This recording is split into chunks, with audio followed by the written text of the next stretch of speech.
Ginkadismayas ang grupo nga kabataan panay ang padayon nga pagsaka sa presyo sang gato nga nagaapekto sa publiko, ilabi na sa sektor sang transportasyon. Sa interview sa Bomba Radio kay kabataan panay Secretary General Arlie Bosque, iyagin pahayag nga bangod sa oil deregulation law nakuhaan sang gahom ang gobyerno sa pagkontrol sang presyo sang gatong.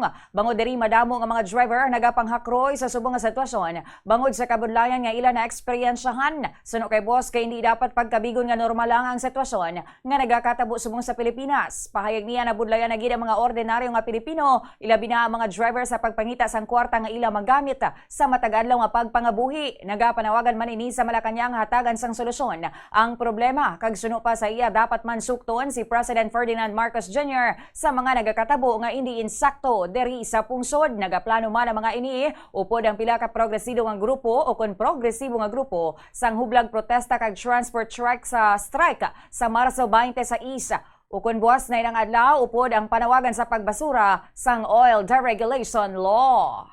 Ilang mga pamatanon man, no? Ilang mga commuters sumalakay, kinanglan naton man updan kag suportahan ng aton mga drivers sa pagahiwaton nga people strike sa Marso 26. Bitbit naton ang panawagan na pagkakas ng value added tax and excise tax sa produkto nga petrolyo para immediately or gilayon matagan sang alibyo ang aton nga pumuluyo sa tuman ka mahal nga presyo sang petrolyo nga kung kakson naton ang value added tax sa excise tax mag-equivalent ini sa 18 pesos to 21 pesos nga bukin sa balakuon sa aton nga mga drivers sa mismo kita man yun bilang publiko man riding public naton